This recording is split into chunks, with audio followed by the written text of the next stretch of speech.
విశాఖ జిల్లాలో ఆర్గానిక్ మేళా ఘనంగా సాగుతోంది. గో ఆధారిత ప్రకృతి వ్యవసాయదారుల సంఘం, ఆంధ్రప్రదేశ్ రైతు సాధికార సంస్థ, ప్రకృతి వ్యవసాయదారుల సేవా సంఘం సంయుక్త ఆధ్వర్యంలో ఈ మేళా ఏర్పాటైంది. ఈ నెల 12 నుంచి 15 వరకు 4 రోజుల పాటు ఈ మేళా నిర్వహిస్తున్నారు. ఈ మేళాలో సేంద్రియ విధానంలో పంటలు సాగు చేసే రైతులు, ఉత్పత్తిదారులు, వినియోగదారులు, నగరవాసులు పెద్ద ఎత్తున పాల్గొన్నారు. ఈ మేళాను చూస్తే గిరిజన ప్రాంతాల్లో తయారు చేస్తున్న ఐటమ్స్ కానీ, లేకపోతే మరి అరకు కాఫీ విషయంలో కానీ, లేకపోతే టీ విషయంలో కానీ అన్ని రకాల ఫుడ్స్ ఇక్కడ ఆరోగ్యకరమైన ఫుడ్స్ ఉన్నాయి, చౌకగా రేట్లు ఉన్నాయి. ఇవి ప్రజలకు పరిచయం చేయవలసిన అవసరం ఉంది. విశాఖ ఆర్గానిక్ మేళా ఉద్దేశం ఏంటంటే ఎవరైతే ప్రకృతి వ్యవసాయం చేస్తున్న రైతులు ఉన్నారో వారికి ఒక మార్కెటింగ్ సదుపాయం కల్పించి ఈ అర్బన్ కన్జ్యూమర్స్ని, ముఖ్యంగా విశాఖపట్నం చుట్టుపక్కల జిల్లాలు, ఉత్తరాంధ్ర జిల్లాల వారికి ఈ యొక్క వారు పండించేటువంటి ప్రకృతి వ్యవసాయ ఉత్పత్తులను అందుబాటులోకి తీసుకురావడం, తక్కువ ధరలకి వారు పండిస్తున్న రేటుకే పొలం నుంచి కన్జ్యూమర్కి చేరే విధంగా చేస్తున్నాము. అలాగే మిగతా ప్రైవేటు ఆర్గానిక్ కంపెనీస్ కానీ ఏవైతే ఉన్నాయో వారు ఏ విధంగా మెళకువలు వాళ్ళ యొక్క కంపెనీ ఎట్లాగైతే వారు ముందుకు తీసుకెళ్లారు, రైతులు కూడా ఒక ఫార్మర్ ఎంటర్ప్రీనర్గా ఎదగటానికి దానికి ప్యాకింగ్ కావచ్చు, బ్రాండింగ్ కావచ్చు, లేబులింగ్ కావచ్చు, ఇలాంటి అన్ని అంశాలు తెలుసుకొని తద్వారా వారు కూడా ఒక ఫార్మర్ ఎంటర్ప్రీనర్గా ఎదిగేటువంటి అవకాశంకి మనం ప్రోత్సహిస్తున్నాము. ఆంధ్ర విశ్వవిద్యాలయం ఇంజనీరింగ్ కళాశాల మైదానంలో ఏర్పాటు చేసిన సేంద్రియ మేళా నగర వాసులను విశేషంగా ఆకట్టుకుంటుంది. మేళా ఏర్పాటుతో సేంద్రియ ఉత్పత్తులకు మార్కెట్ విస్తృతమవుతుందంటూ నిర్వాహకులు చెబుతున్నారు. మేము 10 ఎకరాల విస్తీర్ణంలో ఫార్మింగ్ అనేది చేస్తున్నాము. అందులో 10 రకాల వెరైటీస్, దేశవాళీ వెరైటీస్ రైస్ వేయడం జరిగింది. అలాగే అపరాలంటే పెసలు, మినుములు, ఉలవలు, కందులు, దీంతో పాటు చిరుధాన్యాలు కూడా పండించడం అనేది జరుగుతుంది. పండించడమే కాకుండా ఓన్ ప్రాసెసింగ్, ప్రతిదీ కూడా ప్రాసెసింగ్ చేయడం జరుగుతుందండి. ప్రాసెసింగ్ అంటే అంత హ్యాండ్మేడ్ ఉపయోగించి, మనుషులతో చెరిగించి, జల్లించి తయారు చేసినటువంటి ప్రోడక్ట్స్ మేము తేవడం జరిగింది. ప్రాసెసింగ్ చేసి మార్కెటింగ్ చేయడం వలన విలువ జోడింపు అనేది పెరుగుతుంది. ఒక 3 ఎకరాల భూమిలో ప్రకృతి వ్యవసాయం చేస్తున్నాం సార్. ఏపీసీఎన్ఎఫ్ వాళ్ళు సిబ్బంది మాకు వచ్చి గైడ్ చేస్తూ ఉంటారు రెగ్యులర్గా.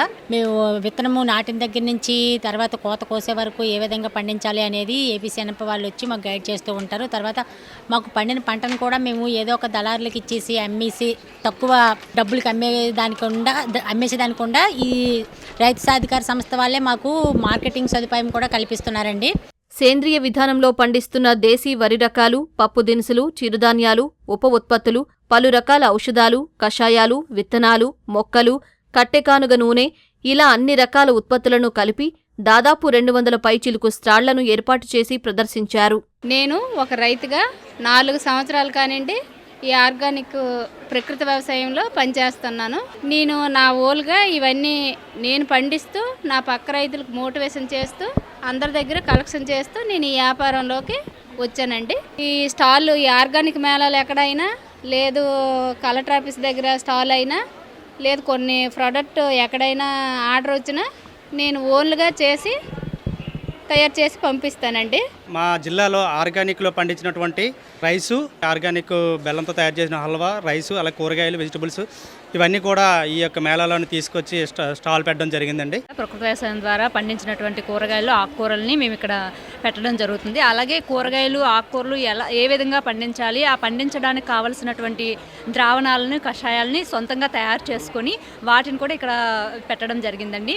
విత్తనాలు కూడా మా సొంత సీడ్ అనేది తయారు చేసుకొని మేము విత్తనం వేసినప్పటి నుంచి పంట తీసినంత వరకు మేము సొంతంగా విత్తనం అనేది తయారు చేసుకోవడం జరుగుతుందండి. ఆ విత్తనం కూడా మేము ప్యాక్ చేసి ఇక్కడ మార్కెటింగ్ అనేది చేయడం జరుగుతుందండి. సేంద్రియ మేళాలో మిద్దె తోటల పెంపకందారులు తాము పండించిన ఉత్పత్తులను ప్రదర్శనకు ఉంచారు.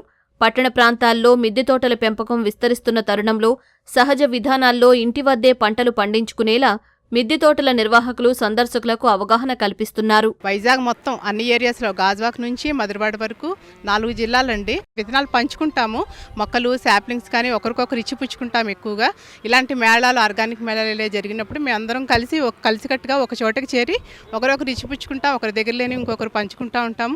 మాకు కావాల్సింది గవర్నమెంట్ నుంచి కొంత మాకు సహకారం కూడా కావాలండి. మా మోటో ఏంటంటే మా వైజాగ్లో ఉన్న ఏ మేడ ఖాళీగా ఉండకూడదు, మొక్కలతో పెంచాలి, మేము గ్రీనరీని పెంచాలనేది మా మోటో. మాకు గవర్నమెంట్ నుంచి ఏదైనా సాయం కావాలంటే నాటు విత్తనాలు మాకు బాగా కొరతగా ఉందండి. కొంచెం గవర్నమెంట్ మాకు ప్రొవైడ్ చేస్తే మేము అవి అందరికీ మా వైజాగ్లో పంచి మేము పెంచుకుందాం అనుకుంటున్నాము. అండ్ జీవీఎంసీ వారితో కూడా మేము కలిసి మేము ఎకో వైజాగ్లో మేము ఒక భాగంగా ఉన్నాము. మా ఇంటి నుంచి వచ్చే చెత్త ఏది మ్యాక్సిమం 80% వరకు మేము జీవీఎంసీకి ఇవ్వమండి. అది మేము మళ్ళీ మాకు వచ్చే ఆ గ్రీన్ పీల్స్, కాయగూరల తాలూకువి, కుళ్ళిన పండ్లు ఏమున్నా మేము ఆ మొక్కలకి ఎరువుగా వాడుకుంటాము.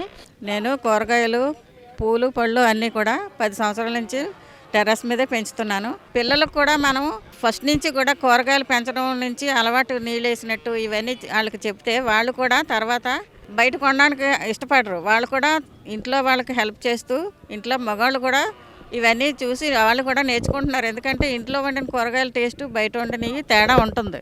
మన ఇంట్లో ఉన్న విత్తనాలతోనే సపోజ్ మనం బయటికి వెళ్ళి ప్రస్తుతం మొదలుపెట్టినప్పుడు ఏం కొనుక్కోవక్కర్లేదు. మన ఇంట్లో ఉన్నవే మెంతులు వేసుకోవచ్చు, ఆవాలు వేసుకోవచ్చు, పచ్చిమిర్చి వేసుకోవచ్చు, టొమాటో వేసుకోవచ్చు. మన ఇంట్లో ఉన్న సీడ్స్ తోటే మనము చిన్నగా మన ఇంట్లో ఏ ట్రే ఉన్నా, ఏ పగిలిపోయింది ఉన్నా, దేంట్లోనైనా సరే కొంచెం మట్టి, కొంచెం విత్తనం వేసుకుంటే 3 రోజుల్లో మీకు మొలకొస్తుంది. ఆనందంగా ఉంటుంది. మన చేతిలో ఉన్న పనికి మన పిల్లలతో కూడా మనం చేయించుకోవచ్చు. సేంద్రియ ఉత్పత్తులకు రోజురోజుకు పెరుగుతున్న ఆదరణతో సాగు చేసేవారి సంఖ్య పెరుగుతోంది.